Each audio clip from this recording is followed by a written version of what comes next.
تخلیق کے بے شمار مظاہر دنیا میں موجود ہیں۔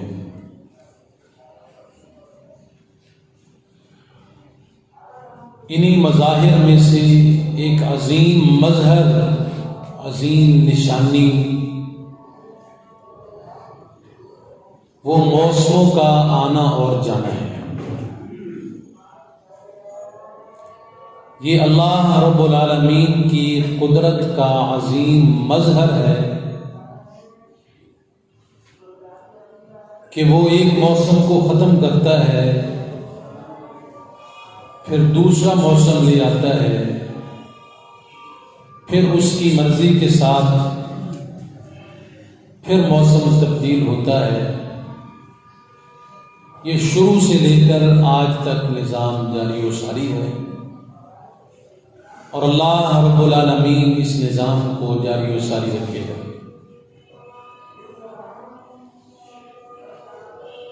جیسے اللہ رب العالمین نے انسانی مزاج مختلف بنائے ہیں، رنگ مختلف رکھے ہیں، نسلیں مختلف رکھی ہیں، خاندان قبیلے مختلف رکھے ہیں، ایسے ہی رب العالمین نے موسموں کو بھی ایک دوسرے سے مختلف رکھا۔ کبھی سردی کا موسم، کبھی گرمی کا موسم، کبھی خزاں کا موسم، کبھی بہار کا موسم۔ یہ اللہ رب العالمین نے مختلف رکھے، اور جب موسم تبدیل ہوتا ہے تو ہمارے ہاں بعض مسائل کی بھی ضرورت پڑتی ہے۔ موسم کی تبدیلی کے ساتھ ہمارے بعض مسائل تبدیل ہوتے ہیں۔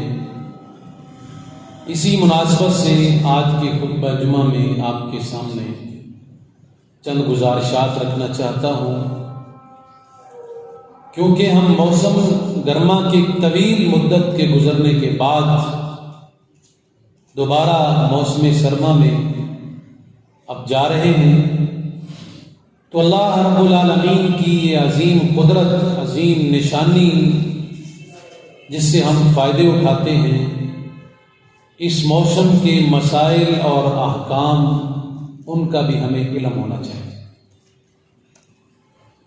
سب سے پہلے میں آپ کے سامنے یہ بات رکھنا چاہتا ہوں کہ موسموں کا، گرمی اور سردی کا ہونا، اس کا سبب کیا ہے؟ سبب اللہ کے پیارے پیغمبر صلی اللہ علیہ وسلم نے بیان فرمایا۔ فرمایا اشتاقت النار الی ربھا، آگ نے، جہنم نے اللہ رب العالمین کے سامنے اس بات کی شکایت کی۔ فقالت، اور کیا کہنے لگی؟ ربی اکل بعضی بعضا فاذن لها بنفسین، نفس فی الشتاء ونفس فی الصیف۔ اللہ کے پیارے پیغمبر صلی اللہ علیہ وسلم فرماتے ہیں کہ اللہ رب العالمین سے جہنم نے یہ شکایت کی کہ یا اللہ، میرے اندر اتنی حدت ہے، اتنی شدت ہے کہ میرے ہی بعض حصے نے بعض کو کھانا شروع کر دیا۔ تو اللہ رب العالمین نے جہنم کی شکایت پر ایک قانون بنایا اور فرمایا کہ تیرے لیے 2 سانس لینے کی اجازت ہے۔ فرمایا وَنَفْسٌ فِي الشِّتَاءِ وَنَفْسٌ فِي الصَّيْفِ، ایک سانس جب وہ لیتی ہے تو سردی ہو جاتی ہے، اور جب دوسرا سانس وہ باہر نکالتی ہے تو گرمی ہو جاتی ہے۔ تو موسم کا جو سبب ہے گرما یا سردا، یہ اللہ رب العالمین نے اس جہنم کے سانسوں کے اندر رکھا ہے۔ یہ بھی اللہ تعالیٰ کی قدرت ہے۔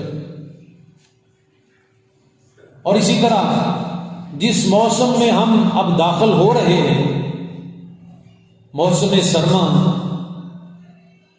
یہ ہمارے ایمان کے لحاظ سے، اعمال کے لحاظ سے مومن کے لیے بڑا فائدہ مند موسم ہے۔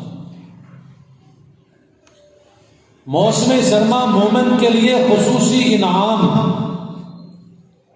اور نیکیاں کمانے کا بہترین موقع ہے۔ الشتاء ربیع المؤمن قصر نہارہ فصام وطال لیلہ فقام۔ فرمایا کہ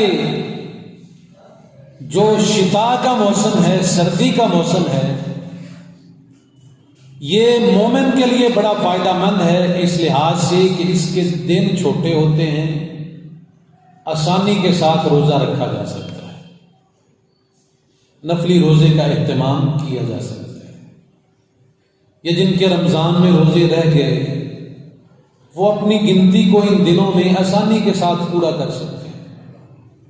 صبح بندہ نہ بھی اٹھ سکے، سحری نہ بھی کر سکے، تو شام تک اتنا چھوٹا دن ہے کہ آسانی کے ساتھ وہ گزار سکتا ہے۔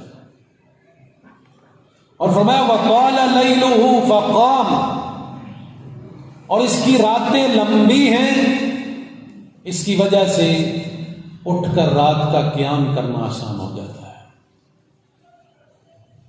صبح کو روزہ، رات کو قیام، یہ دونوں سہولتیں ہمیں سردی میں میسر آ سکتی ہیں۔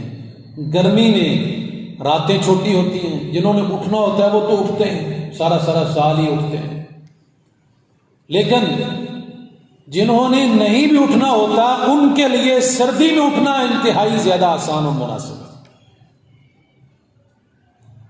رات کو اگر معمولی ٹائم بھی لگا لیں، 7:45 8:30 جماعتیں ہو رہی ہیں، 9 بجے 10 بجے بھی بندہ سوئے تو 8 گھنٹے، صبح 6 تک، 6 بجے جماعتیں ہیں، 8 گھنٹے بندہ اپنی نیند پوری کر لیتا ہے،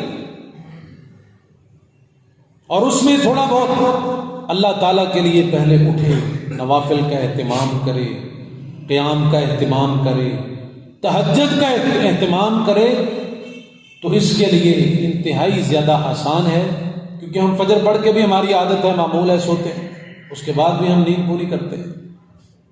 تو یہ ایک موسم ہے جو مومن کے لیے موسم بہار ہے، نیکیوں کے لحاظ سے اللہ رب العالمین نے یہ مومنین کے لیے آسانی۔ حضرت عمر رضی اللہ تعالیٰ عنہ فرماتے تھے، سردی کا موسم عبادت کرنے والوں کے لیے غنیمت کا موسم، فرماتے تھے اسے غنیمت سمجھو اس موسم کو، اور اس میں زیادہ سے زیادہ اللہ رب العالمین کی عبادت کرو۔ اور اللہ رب العالمین نے یہ موسموں کا تبدیل ہونا، اس کا ذکر اپنے قرآن میں فرمایا ہے۔ قرآن حکیم کیا کہتا ہے؟ يُقَلِّبُ اللَّهُ اللَّيْلَ وَالنَّهَارَ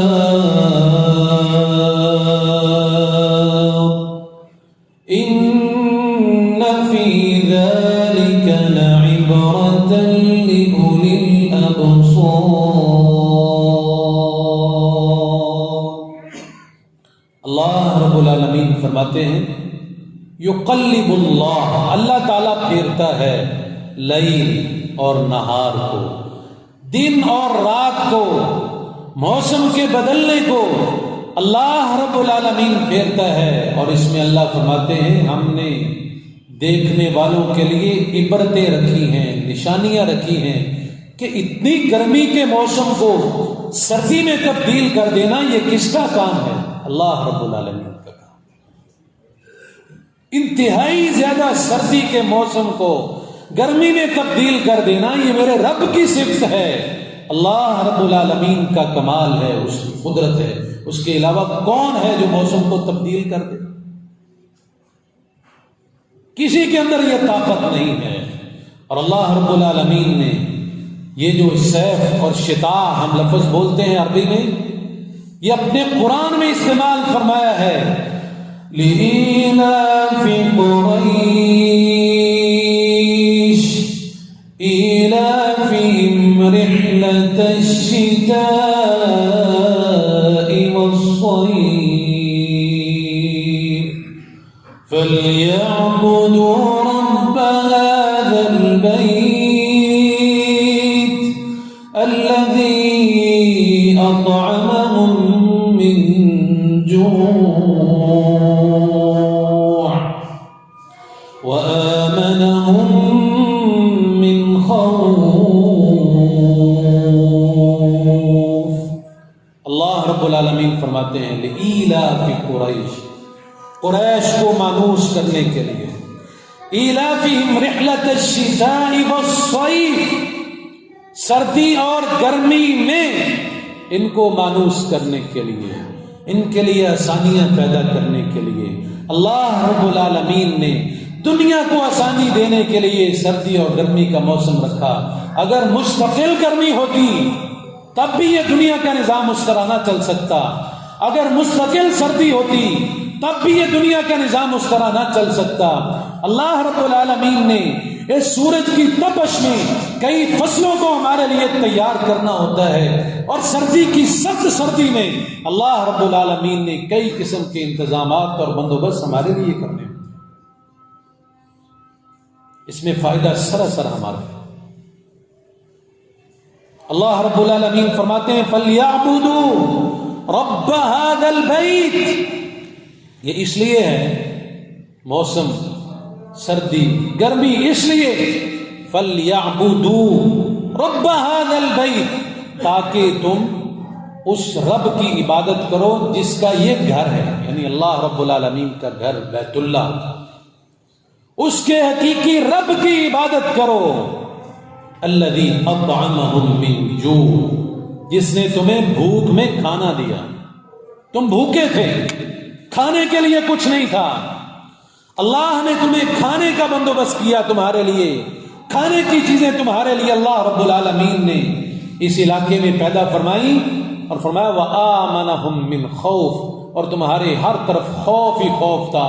اللہ تعالیٰ نے اس گھر کے ذریعے سے تمہارے اندر امن پیدا فرمایا۔ بیت اللہ امن کی جگہ ہے، کعبۃ اللہ امن کی جگہ ہے۔ اللہ رب العالمین نے سردی اور گرمی کے موسم کا ذکر اپنے قرآن میں فرمایا ہے۔ اور میرے بھائیوں، رات کی لمبائی کا ذکر کر رہا تھا، اللہ رب العالمین نے خود اپنے قرآن حکیم میں اس بات کا ذکر فرمایا کہ جب راتیں لمبی ہو جائیں تو اللہ کے سامنے قیام کرو، اللہ کی تسبیحات رات کو اٹھ کے کرو۔ قرآن کیا کہتا ہے؟ وَمِنَ اللَّيْلِ فَاسْجُدْ لَهُ وَسَبِّحْهُ لَيْلًا طَوِيلًا۔ اللہ فرماتے ہیں کہ رات کو اٹھ کر اللہ کے سامنے سجدہ کرو، اللہ کی تسبیحات بلند کرو، اور خصوصاً ان راتوں میں جن راتوں کو اللہ نے لمبا کر دیا، وہ سردیوں کی راتیں ہیں ہمارے لیے۔ تو یہ ایک موسم بہترین ہے نیکی کرنے کے اعتبار سے۔ اللہ رب العالمین نے قرآن حکیم میں دوسری جگہ فرمایا وَالَّذِينَ يَبِيتُونَ لِرَبِّهِمْ سُجَّدًا وَقِيَامًا۔ اللہ رب العالمین فرماتے ہیں اور رات کو اٹھ کر اپنے رب کے سامنے سجدہ کرو اور قیام کرو۔ اور اسی طرح میرے بھائیوں، موسم سرما کے مسائل کا بھی ہمیں علم ہونا چاہیے۔ ایک فضیلت کے اعتبار سے چند چیزیں میں نے آپ کے سامنے رکھی۔ اس میں ہمارے جو معاملات تبدیل ہوتے ہیں اس کے ساتھ ساتھ ہمیں ان کے مسائل کا بھی علم ہونا چاہیے۔ سردی میں سب سے پہلی بات آپ کے سامنے ذکر کرنا چاہتا ہوں، گرمیوں میں وضو کرنا ہو، ٹھنڈا پانی ہو، ہر کسی کو اچھا لگتا ہے، لیکن سردیوں میں وہی ٹھنڈا پانی وہ نامناسب لگتا ہے، طبیعت کو اچھا نہیں لگتا، کراہت محسوس کرتے ہیں۔ اللہ رب العالمین نے اس پانی کو بنایا اور آج تو ترقی ہو چکی ہے، ہمارے لیے مساجد میں بھی گرم پانی کا جو ہے وہ سہولت مل جاتی ہے، لیکن پہلے یہ سہولت بہت خار خار ہوتی تھی۔ پہلے آگ جلائیں، لکڑیاں تلاش کریں، پھر برتن میں پانی ڈالیں، پھر اس کو گرم کریں۔ آج کل گیزر جیسی سہولت، ہیٹر جیسی سہولت، ان چیزوں نے آسانی پیدا کر دی، گیس نے آسانی پیدا کر دی۔ اللہ رب العالمین نے جس طرح سے یہ سردی بنائی، اس کے اندر ٹھنڈا پانی ہوتا ہے تو انسان کی طبیعت پر وہ بوجھل ہوتا ہے، اس کے اوپر گراں گزرتا ہے۔ لیکن اگر اس سردی کے موسم میں کوئی درست وضو کرتا ہے، باوجود طبیعت پر گراں گزرتے ہوئے وضو کو اچھے طریقے سے کرتا ہے تو اس کی فضیلت بہت زیادہ ہے۔ اللہ کے پیارے پیغمبر صلی اللہ علیہ وسلم نے فرمایا، کیا میں تمہیں ایسا عمل نہ بتاؤں جس کے ذریعے سے اللہ تمہارے گناہوں کو معاف کر دے گا اور تمہارے درجات کو بلند کر دے گا؟ صحابہ اکرام رضوان اللہ علیہ مجمعین کہنے لگے، یا رسول اللہ ضرور بتائیے۔ آپ نے فرمایا، اسباغ الوضوء علی المکارہ، کراہت کے باوجود وضو کو اچھے طریقے سے کریں۔ گرمیوں میں تو ٹھنڈا پانی ہو، کراہت ہوتی نہیں ہے، وہ تو اچھا لگتا ہے۔ کراہت کے باوجود کیوں کہا گیا؟ سردیوں میں کراہت محسوس ہوتی ہے، بوجھل لگتا ہے ٹھنڈا پانی۔ اللہ کے پیارے پیغمبر صلی اللہ علیہ وسلم نے فرمایا، اسباغ الوضوء علی المکارہ، کراہت کے باوجود وضو کو اچھے طریقے سے کرنا، وکثرۃ الخطاء الی المساجد، اور مسجد کی طرف زیادہ سے زیادہ قدم پیدل چل کے جانا، وانتظار الصلاۃ بعد الصلاۃ، ایک نماز کے بعد دوسری نماز کا انتظار کرنا۔ فرمایا فذالکم الرباط، یہ تمہارے لیے رباط ہے۔ رباط کسے کہتے ہیں؟ اسلامی مملکت کی سرحد پر دشمن اسلام کے مقابلے میں اسلامی سرحد کی پہرہ داری کرنا، اسے رباط کہتے ہیں۔ اب مسلمانوں کی حفاظت کرنا، پہرہ داری کرنا، یہ کتنا عظیم عمل، کتنا عظیم عمل۔ کس وجہ سے اجر مل رہا ہے؟ اچھی طرح سے وضو کرنے کی وجہ سے، اعضاء کو اچھی طرح سے دھونے کی وجہ سے، اپنے نفس اور اپنے بدن کو اطاعت سے مربوط کرنا۔ اور اسی طرح میرے بھائیوں، وضو میں تمام اعضاء پورے کے پورے دھونا۔ بعض لوگ سردی کی وجہ سے نا پانی کو صرف مس کرتے ہیں، اور بعض وضو میں اچھی طرح کا معاملہ کرتے ہیں۔ تو سردی کے موسم میں اگر پانی ٹھنڈا بھی ہو تو زیادہ سستی نہیں بندے کو برتنی چاہیے، کم از کم وہ پانی استعمال کرنا چاہیے جس کے ساتھ جسم گیلا ہو جائے، اتنا پانی ضرور استعمال کرنا چاہیے۔ عبداللہ ابن عمر رضی اللہ تعالیٰ عنہ فرماتے ہیں، ایک مرتبہ اللہ کے رسول صلی اللہ علیہ وسلم کے ساتھ ہم ایک سفر میں تھے، پھر تھوڑی دیر بعد اللہ کے رسول صلی اللہ علیہ وسلم کے ساتھ ہمیں عصر کی نماز کا وقت ہوا۔ ہم نے عصر کے لیے وضو کرنے میں جلدی کی، نماز کا وقت نکل رہا تھا، ہم نے جلدی جلدی وضو کیا، اور وضو کرتے کرتے نا بعض لوگ ایسے تھے جن کی ایڑیاں سوکھی رہ گئی، یہ ایڑیاں جو پاؤں کی ہیں یہ سوکھی رہ گئی۔ اللہ کے پیارے پیغمبر صلی اللہ علیہ وسلم نے دیکھا تو کیا فرمایا؟ ویل للأعقاب من النار، آپ نے فرمایا ایڑیوں کا سوکھا رہنا جہنم کا سبب ہے، آگ کا سبب۔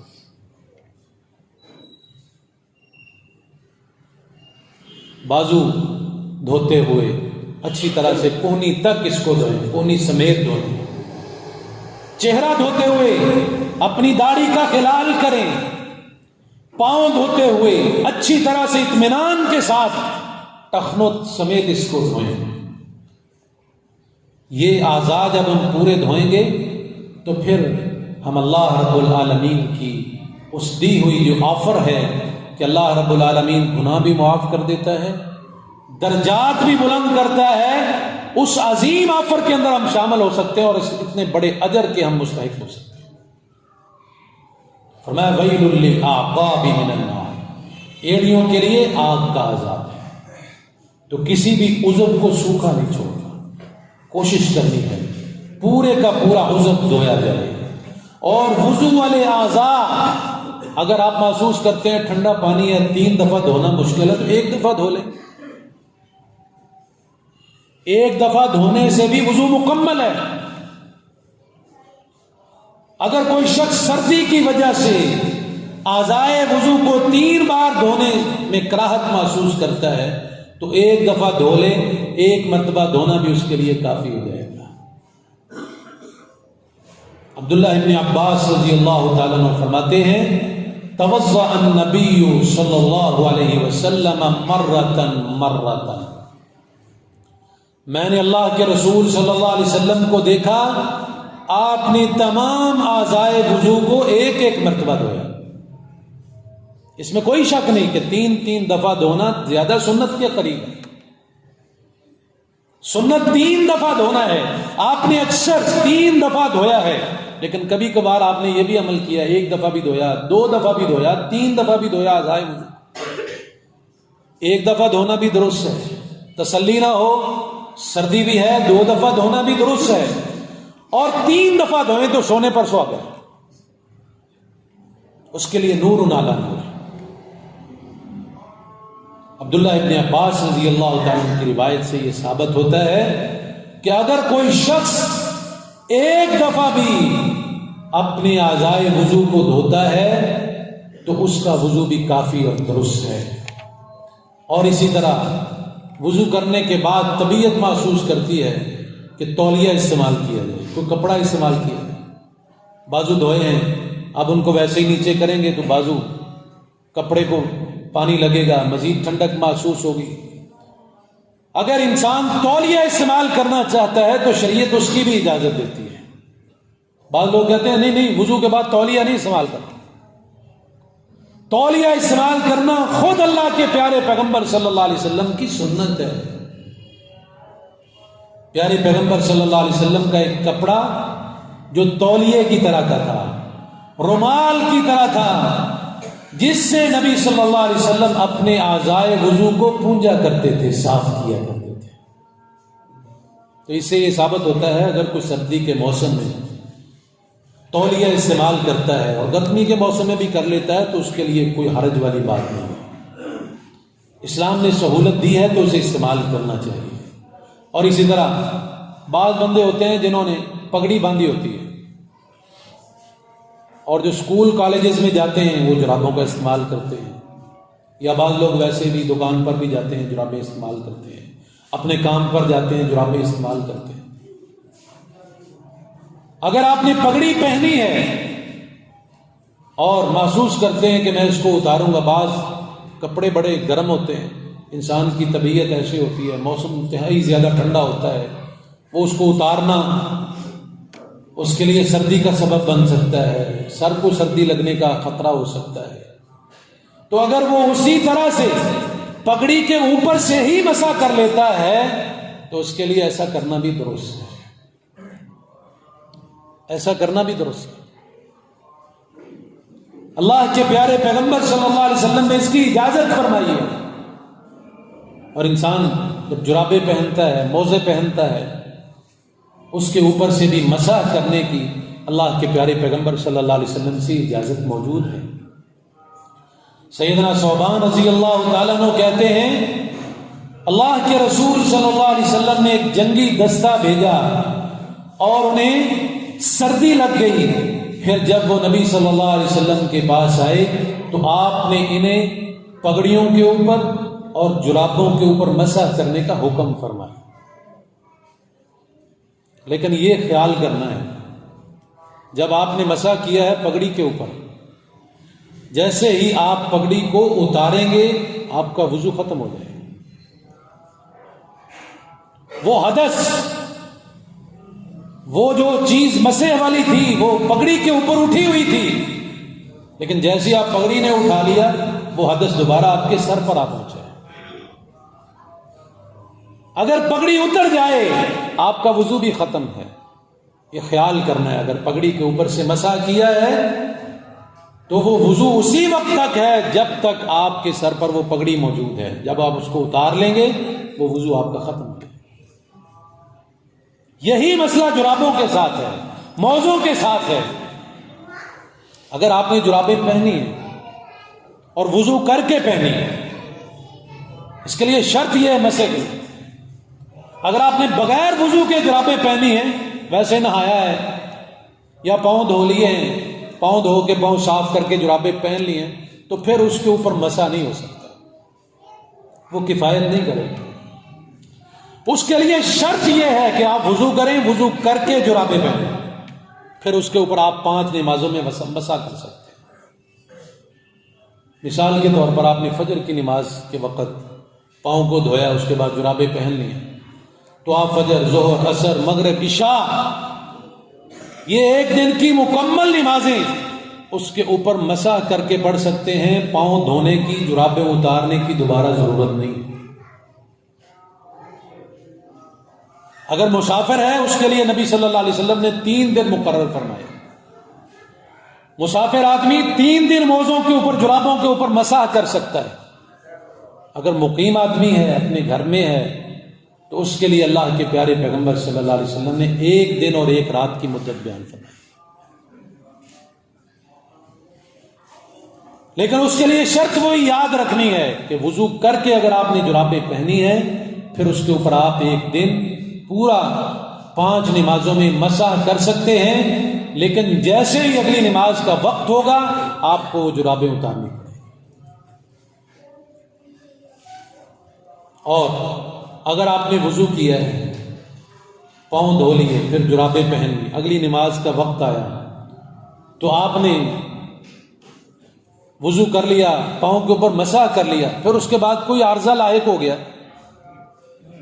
پاؤں میں خارش ہے, گرمی لگنا شروع ہو گئی, جرابیں اتار دی, تو وہاں پر بھی پگڑی والا ہی مسئلہ ہے. جیسے ہی جرابیں اتریں گی آپ کا وہ والا وضو ختم ہو جائے گا. دوبارہ پاؤں دھوئیں گے, پھر آپ کا وضو مکمل. جرابوں نے جو حدث, جو چیز اپنے اوپر اٹھائی ہوئی تھی وہ مسح کے ذریعے, اب جب آپ نے وہ چیز ہی اتار دی, وہ کپڑا ہی اتار دیا, تو اس کا جو حکم تھا وہ بھی ختم ہو گیا, وضو کا حکم ختم ہو گیا. اب آپ کو دوبارہ وضو کرنا پڑے. تو یہ باتیں میرے بھائیوں یاد رکھنے والی ہیں. عموماً جو لوگ جرابیں استعمال کرتے ہیں نا, وہ ہر نماز کے وقت جرابوں کو اتار رہے ہوتے ہیں, جرابوں کو اتار کے پاؤں دھو رہے ہوتے ہیں, پھر جرابیں پہن رہے ہوتے ہیں. تو ایک مشکل مسئلہ ہے. ہر نماز کے وقت یہ ایک تکلیف دہ عمل ہے. اللہ رب العالمین نے جب آسانی دی ہے, اور دین ہے یہ آسانی کا نام. اللہ رب العالمین قرآن حکیم میں اس بات کا اعلان فرماتے ہیں, اور قرآن کیا کہتا ہے؟ یرید اللہ بکم اليسر ولا یرید بکم العسر. اللہ رب العالمین فرماتے ہیں کہ اللہ تعالیٰ تمہارے لیے آسانی پیدا کرنا چاہتا ہے, تمہیں کسی تنگی میں نہیں ڈالنا چاہتا. وہ آسانی یہی ہے کہ اس کے دین نے جو ہمارے لیے آسان کیا ہے ہم اسے منوان قبول کریں. حضرت ابو موسیٰ اشعری رضی اللہ تعالیٰ عنہ فرماتے ہیں ان رسول اللہ صلی اللہ علیہ وسلم توضأ ومسح علی الجوربین والنعلین. اللہ کے پیارے پیغمبر صلی اللہ علیہ وسلم نے وضو فرمایا اور آپ نے اپنی جرابوں پر مسح فرمایا, اور بعض دفعہ آپ نے اپنے موزوں پر بھی مسح فرمایا. تو اس کا مطلب یہ ہے جیسے موزوں پر مسح کرنا درست ہے, ایسے ہی جرابوں پر مسح کرنا بھی درست ہے. بعض لوگ کہتے ہیں یہ ایک پتلا کپڑا ہے, موزے چمڑے کے بنے ہوتے ہیں, یہ کپڑے کا بنا ہوا ہوتا ہے, یہ اون کا بنا ہوا ہوتا ہے, اس لیے اس پر مسح درست نہیں ہے. اللہ کے پیارے پیغمبر صلی اللہ علیہ وسلم کے بارے میں لفظ موجود ہیں وَمَسَحَ عَلَى الْجَوْرَبَيْنِ, آپ نے جرابوں پر مسح فرمایا وضو کرتے ہوئے. اور اسی طرح میرے بھائیوں سنن نسائی میں بھی روایت موجود ہے. امام نسائی رحمہ اللہ نے باقاعدہ باب قائم کیا, باب المسح علی الجوربین, باب ہے جرابوں پر مسح کرنے کے بارے. اس کے بعد حدیث نقل فرمائی کہ اللہ کے پیارے پیغمبر صلی اللہ علیہ وسلم نے جرابوں پر مسح کرنے کی اجازت مرحمت فرمائی.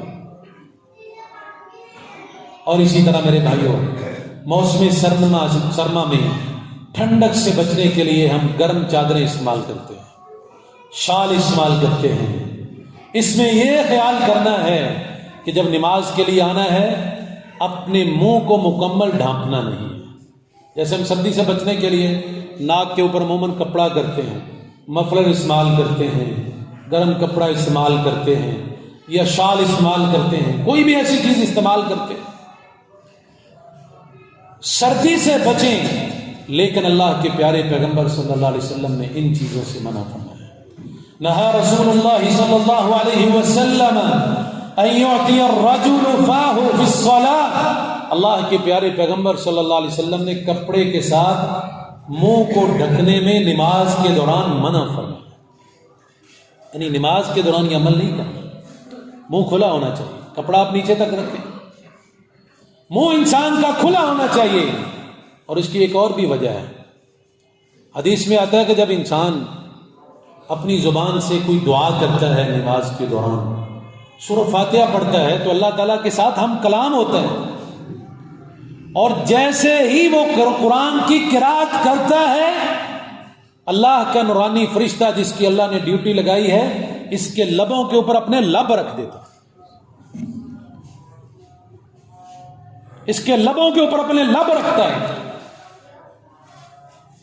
تو اگر ہمارا کپڑا منہ کے اوپر ہوگا، یہ نہیں کہ اللہ کے فرشتوں میں نعوذ باللہ کوئی کمی ہے کہ وہ کپڑے کے اندر سے جو ہے وہ نہیں کر سکتے، ہمیں تو ویسے بھی نظر نہیں آتے، اللہ تعالیٰ نے وہ مخلوق ہی ایسی بنائی ہے اور ان کی ڈیوٹیاں ایسی لگائی ہیں. لیکن اس معاملے میں بھی یہ بات دلیل ہے کہ اللہ کے پیارے پیغمبر صلی اللہ علیہ وسلم نے یہ بات ارشاد فرمائی کہ فرشتہ اس کے لب کے اوپر لب رکھتا ہے. تو جو قرآن ہم نے پڑھنا ہے، جو دعا ہم نے پڑھنی ہے، وہ فرشتے کے لب کے اوپر لب ہو تو پھر اللہ سبحانہ و تعالیٰ کے پاس پہنچے. تو اس بات کا خیال کرنا ہے. کپڑا استعمال کریں، شال استعمال کریں، لیکن اس کے ساتھ اپنی نماز کے دوران منہ کو ننگا رکھیں. اسی طرح بکل مار کے نماز پڑھنا. چھوٹے ہوتے تھے نا، شاید آپ کو بھی کسی کو یاد ہو، مائیں گھر سے پڑھنے کے لیے بھیجتی تھی تو ایک بکل مار دیتی تھی بچے کو، یہاں پیچھے گرہ لگا دیتی تھی، بچہ اس کے اندر جکڑا ہو جاتا تھا، بند جاتا تھا، سردی سے محفوظ رہتا. اللہ کے پیارے پیغمبر صلی اللہ علیہ وسلم نے بکل مار کر نماز پڑھنے سے منع فرمایا. کیونکہ انسان بندہ ہوا ہوتا ہے، اس نے ہاتھ رفع دین کرنا ہے، اپنی حرکات کرنی ہے، حرکات و سکنات ہیں نماز کے دوران، تو اس انداز سے وہ درست طریقے سے نہیں ہو سکتی. نہا رسول اللہ صلی اللہ علیہ وسلم عن اشتمال السماء. اللہ کے پیارے پیغمبر صلی اللہ علیہ وسلم نے بکل مار کر نماز پڑھنے سے منع فرمایا. اس بات کا خیال کریں. اسی طرح میرے بھائیوں، دستانے پہن کر نماز پڑھنا. بعض علماء وہ ہیں جو کہتے ہیں کہ دستانے پہن کر نماز نہیں ہوتی، اور بعض علماء دوسری طرف گئے ہیں جو کہتے ہیں کہ دستانے پہن کر نماز ہو سکتی ہے. دونوں قسم کے علماء کی آراء اپنی جگہ پر قابل احترام ہے. جو کہتے ہیں نماز نہیں ہوتی دستانے پہن کر، ان کی دلیل یہ ہے کہ اللہ کے پیارے پیغمبر صلی اللہ علیہ وسلم نے 7 اعضاء پر، 7 ہڈیوں پر سجدہ کرنے کا حکم فرمایا. 2 پاؤں کی ہڈیاں جب ہم پاؤں کو زمین پر لگاتے ہیں، 2 گھٹنے کی ہڈیاں 4، اور 2 ہاتھ کی ہتھیلیاں یہ ہڈیاں 6، اور 1 پیشانی اور ناک کی یہ ہڈی، 7 ہڈیوں پر اللہ کے پیارے پیغمبر صلی اللہ علیہ وسلم نے سجدہ کرنے کو حکم دیا. وہ علماء کہتے ہیں کہ دیکھو، اگر انسان کے ہاتھوں پر دستانے ہوں گے، یہ کپڑا، یہ چمڑا ہوگا، تو یہ ہڈی زمین پر نہیں لگ سکتی. آپ نے تو ہڈی کو لگانے کا حکم دیا ہے. ان کی رائے ہاں اپنی جگہ پر احترام کے لائق ہے، لیکن مجھے جو زیادہ قریب موقف محسوس ہوا ہے وہ دوسرا ہے. وہ اس لیے کہ جب انسان نماز پڑھتا ہے تو بعض دفعہ اس کے پاؤں پر بھی جرابیں ہوتی ہیں. یہ بھی 2 ہڈیاں زمین پر لگ رہی ہیں، لیکن کپڑا اوپر ہے، اور گھٹنے پہ اوپر تو ہمیشہ ہی کپڑا ہوتا ہے، شلوار پہنتے ہیں. اگر اس پہ بھی کپڑا آ جائے گا اور ہم کوئی شوق سے نہیں پہن رہے، سردی کی وجہ سے پہن رہے ہیں، تو پھر میرا خیال ہے اس میں کوئی قباحت نہیں ہے۔ بہرکیف اس میں آپ دونوں قسم کی رائے کو سمجھ سکتے ہیں۔ اسی طرح میرے بھائیوں، سردیوں میں گرم کپڑوں کا استعمال کیا جاتا ہے، کوٹ کا استعمال کیا جاتا ہے، اسی طرح جرسی کا استعمال کیا جاتا ہے، یا کسی بھی اور چیز کا، جیکٹ کا استعمال کیا جاتا ہے، اس پر بعض دفعہ تصاویر بنی ہوتی ہیں۔ تو ایسی چیزیں خریدنے سے اجتناب کریں جس کے اوپر کسی جانور کی، کسی جاندار کی تصویر بنے۔ اللہ کے رسول صلی اللہ علیہ وسلم نے کیا فرمایا؟ اس کے گھر میں اللہ کی رحمت کا فرشتہ داخل نہیں ہوتا جس گھر میں تصویر ہو اور کتا ہو۔ تو جس گھر میں رحمت کا فرشتہ داخل نہیں ہوتا تصویر کی وجہ سے، اگر وہی تصویر ہم اپنے کپڑوں کے اوپر سجا کے نماز پڑھے تو پھر کیسا ہے؟ تو یہ ان باتوں سے بھی اجتناب کرنا ہے۔ سردی کے، شدید سردی کے موسم میں بعض دفعہ کچھ لوگ بیمار ہوتے ہیں، ان کو پانی استعمال کرنے سے ڈاکٹر حضرات منع کر دیتے ہیں کہ زخم ہے یا کوئی بھی ایسی بیماری ہے جس کے پانی استعمال زیادہ کرنے کی وجہ سے بیماری بڑھ سکتی ہے۔ تو ایسے شدید سردی کے موسم میں بیماری کے عالم میں تیمم کر لینا بھی درست ہے۔ اللہ کے پیارے پیغمبر صلی اللہ علیہ وسلم نے اس کی اجازت و رحمت فرمائی ہے، اور تیمم کرنے کا طریقہ جو حدیث میں آیا ہے، آپ نے جو ہمیں سکھایا ہے وہ یہ ہے کہ اپنے ہاتھوں کو، دونوں ہاتھوں کو زمین پر ماریں، زمین پر مار کر جتنی مٹی ہے وہ جھاڑ دیں، پھر اپنی دونوں ہتھیلیوں کے اوپر اس کو مل لیں، اور پھر ہاتھ صاف کر کے اپنے چہرے کے اوپر پھیر لیں۔ یہ وضو کا متبادل ہے، لیکن یہ اس صورت میں اگر کسی کو بیماری پڑنے کا خدشہ ہے، اور اگر کوئی فضیلت لینا چاہتا ہے تو وہ وہی جو شروع میں نے روایت رکھی تھی کہ اللہ رب العالمین اس کے گناہ بھی معاف کرتا ہے، جنت کے درجات بھی اعلیٰ سے اعلیٰ دیتا ہے۔ جو وضو کرتا ہے سردی کے باوجود بھی اللہ رب العالمین کو راضی کرنے کے لیے، اللہ رب العالمین سے دعا، اللہ جو سنا ہے، سنایا ہے، اللہ تعالیٰ اس کے اوپر مجھے اور آپ سب کو عمل کی توفیق دے۔ سبحانک اللہم و بحمدک، اشہد ان لا الہ الا انت، استغفرک و اتوب الیک۔